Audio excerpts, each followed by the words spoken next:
And here are my beautiful calendula plants ready for picking and to make an infused calendula oil, which is really good for dry, cracked skin.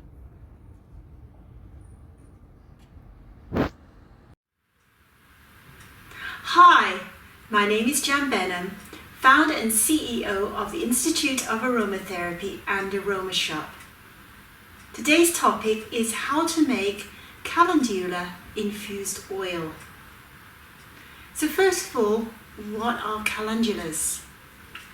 So the Latin name is Calendula officinalis.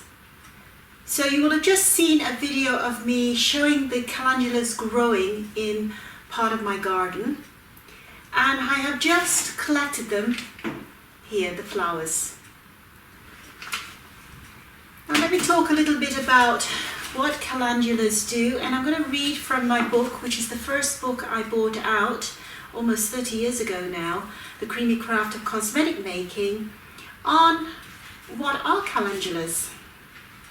So calendula oil, which is infused oil, is known as pot marigold, and it's extracted from the flower heads of the plant. Calendula oil has a favourable effect on the skin in all cosmetic preparations and has been proved highly successful in the healing of chapped and cracked skin. It is also anti-inflammatory and helps to heal bed sores as well as varicose veins and broken capillaries. Because of its amazing healing power, calendula oil has been used in ointments and tinctures throughout Europe and America for hundreds of years. So the first time I found out about calendula was in the aromatherapy world, where we add essential oils to carrier oils. And one of the carrier oils that we can use is calendula oil. So calendula oil is not just, it's using a carrier oil, such as what we're going to use today is sunflower oil, organic sunflower oil. And what we do is we infuse the flowers in the oil, which I'll demonstrate with you in a moment. And then we gain all the properties from this plant. Now this flower is edible and good for digestive disorders. And so you can place it on your salad and eat it as is. Also very good for the digestive tract, very soothing and healing for the digestive tract as well. But typically it's being used more or less topically.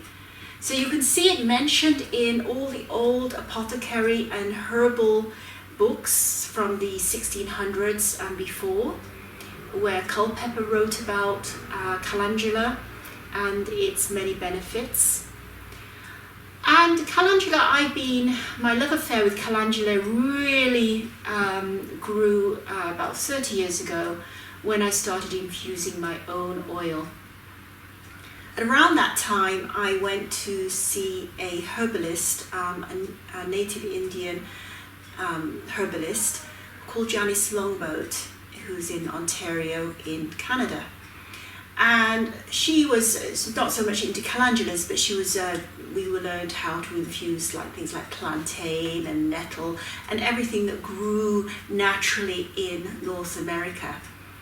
And one piece of advice that I always kept to ever since then was that she said, always just choose 3 plants per year and get to know them intimately. In other words, get the seeds, plant the seeds, grow the plant, do whatever you can with it, whether it's to make an infused oil or you make an infused tea or a tincture, and you can make tinctures with this as well. And if you can and you have the still, make the essential oil and really get to see the plant in all its stages of development, from when it's just growing to when it's fully mature, when to cut it, when not to cut it, and see and use it on your own self. So you really become connected with that plant.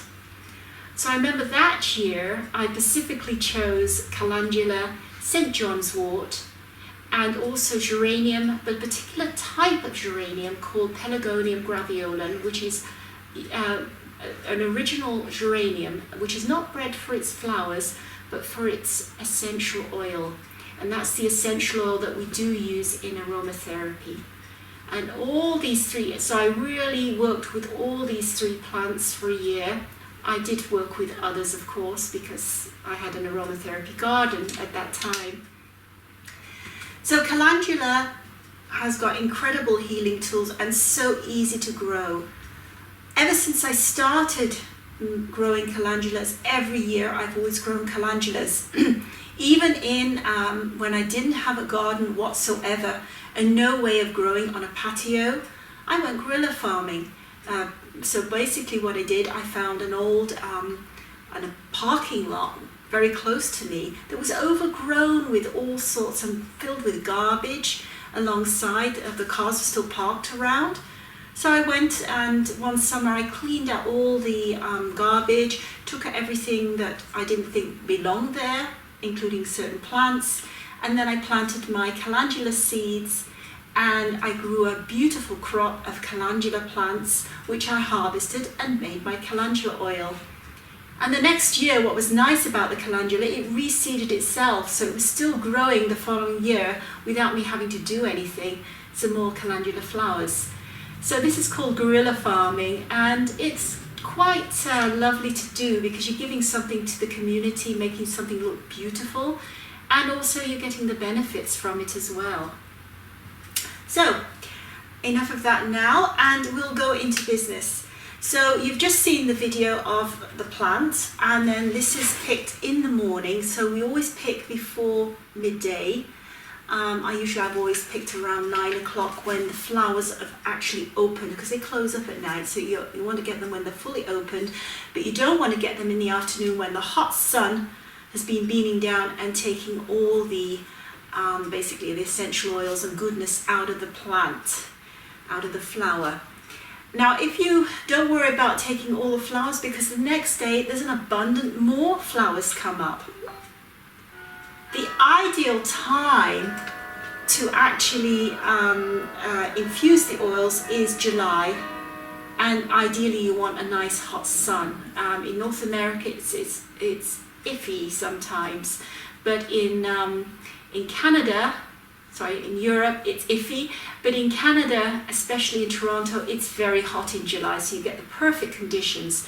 So you want to plant your calendulas as soon as you can, even indoors, especially in Toronto, because you get frost right up to May. So if you can start in April planting your seeds, and then you will have small plants in order to be able to put it into the ground towards the end of May, and then you'll have your flowers blooming by the end of June, beginning of July. So mine started in June, and I started gathering them the beginning of June. And we don't just put fresh flowers in the oil, we do dry them. So what I generally dry them in, and I gather them in, is a bag. And I simply place all my gathered flowers in the bag.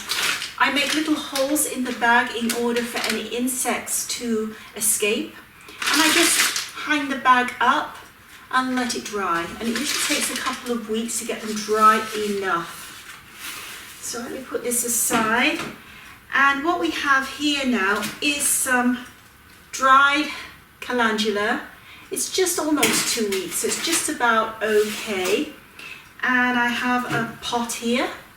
So this is a glass pot, and I'm going to place my dried calendulas in here. The reason why you don't want to put wet calendulas in is that it will make the oil rancid, and this is a common mistake that I have found that people have made. So some people say, oh, I've got some beautiful calendula infused oil, and I smell it and it's rancid, so I don't suggest. So here's nice full pot of calendula flowers, and then I have some organic sunflower oil.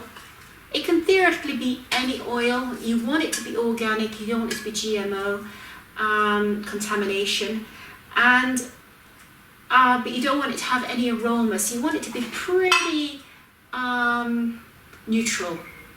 So you can see here the colour is a pretty light yellow colour. And I'm just going to fill it up until the calendulas are saturated. And there we go. So I then just put the lid on and place it in the sun for up to 2 weeks.